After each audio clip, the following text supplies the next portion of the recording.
હત્યાનો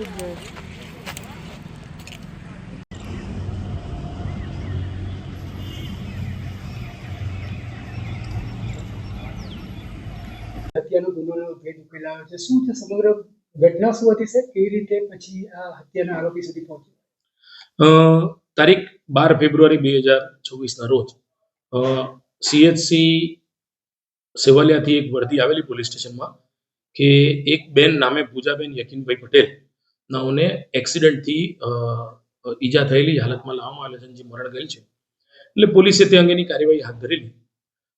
દરમિયાનમાં આ જે મરણ જનાર પૂજાબેન યકીનભાઈના બેન કૃષ્ણાબેન ઉમેશભાઈ પટેલ નાઓએ એક ફરિયાદી આપેલી, અને એ ફરિયાદની હકીકત જોવા જઈએ તો આ મરણ જનાર પૂજાબેન યકીનભાઈ પટેલને એક વ્યક્તિ નિલેશ રણછોડભાઈ પરમાર નાઓની સાથે પ્રેમ સંબંધ હતો, અને એ પ્રેમ સંબંધમાં તેઓએ આ જે પૂજાબેન છે તેઓ આ નિલેશભાઈને તેમની પત્નીને છૂટાછેડા આપીને પોતાની સાથે રાખવા માટે કંઈક દબાણ કરતા હશે.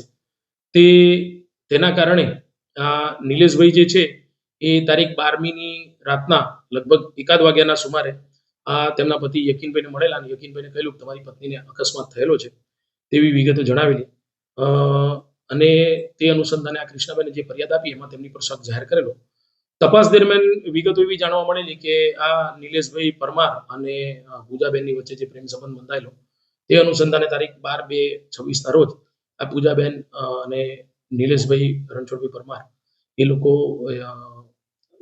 સેવાલિયા સ્વામિનારાયણ મંદિર નજીક આવેલી કવાબુ જગ્યામાં મળેલા, જ્યાં તેમની વચ્ચે ઝઘડો તકરાર થતા આ નિલેશભાઈ પરમારે પૂજાબેનનું ખૂન કરેલું, અને ત્યારબાદ તેમની લાશને તેઓ ગાડીમાં લઈ અને સ્વામિનારાયણ મંદિર નજીક નાખી આવેલા. અને તે પછી તેમણે આ જે લાશ છે એ ત્યાં પડેલી હોય તે બાબતની જાણ તેમના પતિ યકીનભાઈને ઘરે જઈને કરેલી, કે અકસ્માત વાળું આખી જે કહાની છે તેમણે ઊભી કરેલી.